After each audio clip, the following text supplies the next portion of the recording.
శ్రీదత్త జయదత్త గురుదత్త గురు చరిత్ర 6వ అధ్యాయం. నామధారకుడు ఇలా అన్నాడు. కాశీ, బదరి, కేదార వంటి క్షేత్రాలు ప్రసిద్ధమైనందువలన శ్రీపాదస్వామి అక్కడికి వెళ్ళారు. కానీ వారు గోకర్ణానికి వచ్చారని మీరు చెప్పారు. ఆ క్షేత్ర ప్రాధాన్యత వివరించి కోరుతున్నాను. నామధారకుడు గోకర్ణ గురించి అడుగుతున్నాడు సిద్ధుడిని. దానికి సిద్ధుడు ఇలా చెప్పాడు. పూర్వము రావణాసుని తల్లి కైకేసి కైలాసాన్ని పొందగోరి నిత్యము మట్టితో చేసే శివలింగాన్ని పూజిస్తుండేది. బలగరువు తిరిగిన రావణుడు అది చూచి శంకరునితో కూడా కైలాస పర్వతాన్ని తెచ్చి తన తల్లికి సమర్పించాలనుకున్నాడు. అతడు అక్కడికి వెళ్ళి తన శక్తినంతా ప్రయోగించి ఆ పర్వతాన్ని నెత్తికెక్కుతున్నాడు. అప్పుడు భూమి కంపించిపోయింది. లోకాలన్నీ అకాల ప్రళయంలో నశించుతాయని తలచి అట్టి ఆపదను నివారించమని పార్వతీదేవి శివుని ప్రార్థించింది. శివుడు రావణుని కైలాస పర్వతం క్రింద అణిగిపోయేటట్లు త్రొక్కాడు. అప్పుడు రావణుడు ప్రాణప్రాయంలో పడి దీనాతి దీనంగా శంకరుని ధ్యానించాడు. కరుణాసముద్రుడైన కైలాసపతి అతని ధ్యానానికి ప్రసన్నుడై రావణుని లేవనెత్తాడు. అప్పుడు రావణుడు రాగయుక్తంగా సుస్వరంగా మధురగానం చేశాడు. మనోహరమైన అతని గానానికి ప్రీతి చెందాడు శంకరుడు. అతన్ని వరం కోరుకోమన్నాడు. అప్పుడు రాక్షసరాజు దేవ బంగారంతో చేయబడిన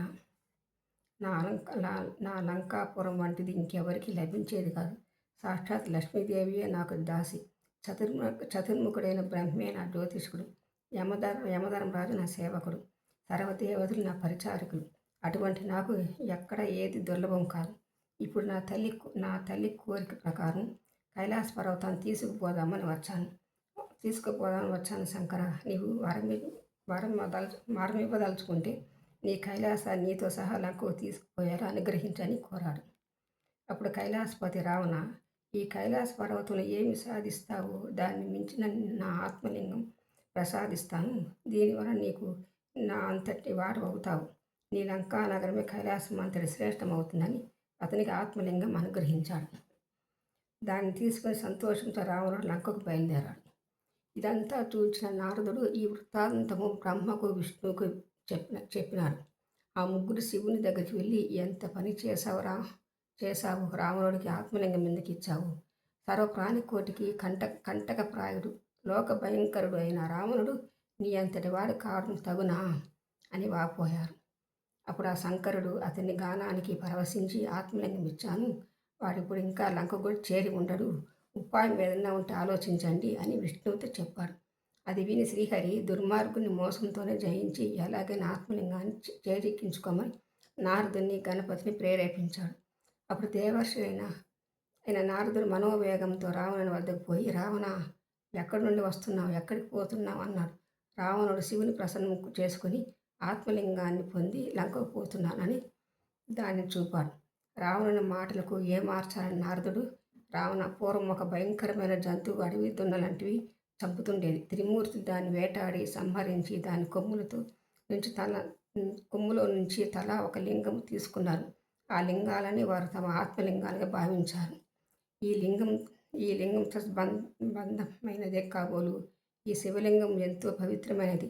సాక్షాత్ శివసాయుధ్యం ప్రసాదించగలదు అని దాని ప్రభావం వివరించబోయాడు. రావణుడు, ఆ మహర్షి, నీవు దీని ప్రభావం వినడానికి నాకు ఇప్పుడు తీరిక లేదు, తొందరగా వెళ్ళాలి అన్నాడు. దేవర్షి, రావణ, సంధ్యా సమయం దాటిపోతున్నది, నీవెలా వెళతావు, అక్కడే ఉండు అని చెప్పినాడు. ఇంతలో ఒక బ్రహ్మచారి వేషంలో గణపతి అక్కడికి వచ్చాడు. అతన్ని చూసి రావణుడు, నీవెవరు, ఎవరి పిల్లవాడు, ఎక్కడికి పోతున్నావు అని అడిగాడు. ఆ బ్రహ్మచారి, నేను ఉమాశంకరుల పుత్రుడిని, నన్ను పోనివ్వు, నిన్ను చూస్తేనే నాకు భయం వేస్తుంది అన్నాడు. అప్పుడు రావణుడు, ఓ బ్రహ్మచారి, నేను సంధ్య వార్చుకొని వస్తాను. ఈ శివలింగాన్ని పట్టుకో. నాకు ఈ సహాయం చేస్తే నీకు సువర్ణమయమైన నా లంకాపట్టణం చూపిస్తాను. నీకు ఇష్టమైతే అక్కడే హాయిగా ఉండవచ్చు అన్నాడు. ఆ వటువు, అమ్మో, ఇంత బరువైన శివలింగాన్ని నేను ఎలా పట్టుకోగలను, ఎంతసేపు మోయగలను? అయినా రాక్షస నివాసం చేత భయంకరమైన ఆ లంకాపురానికి నేను రాను బాబు అన్నాడు. రావణుడు ఆ బ్రహ్మచారి ప్రాధేయపడి శివుడిచ్చిన ఆత్మలింగాన్ని అతని చేతిలో పెట్టి సంధ్యోపాసనకై సమీపంలోని సముద్రం వద్దకు బయలుదేరాడు. బ్రహ్మచారి, రావణ, దీనిని ఇంకా మోయలేనప్పుడు ఎలుగెత్తి 3 సార్లు పిలుస్తాను. అప్పుడు నీవు రాకపోతే దీన్ని ఇక్కడే సాపిస్తాను. ఇకనే శంకుస్థాపన చేసేస్తానన్నాడు. రావణుడు ప్రక్కకు వెళ్ళినది తడవ వెంటనే గణపతి అతను 3 సార్లు పిలిచి అతడు రాని కారణంగా స్వర్గంలోని దేవతలను చూస్తుండగానే హరిని ధ్యానించి ఆ లింగాన్ని భూస్థాపితం చేశాడు. తర్వాత రావణుడు తిరిగి వచ్చి పట్టరాని కోపంతో లింగాన్ని పెకలించి చూచాడు. భూమి కంపించిందే కానీ ఆ లింగం కొంచెమైనా కదలలేదు. అందుకే దాన్ని మహాబలేశ్వర లింగం అని పేరు వచ్చింది. అది ఆవు చెవి ఆకారాన్ని పోలి ఉండటం వలన ఆ క్షేత్రానికి గోకర్ణమని పేరు వచ్చింది. నామధారక దాన్ని భూకైలాసం అనవచ్చు. అక్కడ శివుడు సపరివారంగా నివసిస్తాడు. అందుకే అది సజ్జనులందరికీ ఆశ్రయమైంది. అక్కడ దేవర్షులు కూడా నివసిస్తారు. ఆ క్షేత్రంలో దేవర్షులు, రాక్షసులు, మానవులు, చివరకు పశుపక్షాలు కూడా శివుని అనుగ్రహం వలన తమ అభిష్టాలను పొందారు. అంత పవిత్రమైన క్షేత్రం వేరొకటి లేదు. శ్రీ దత్త, జయ దత్త, గురుదత్త.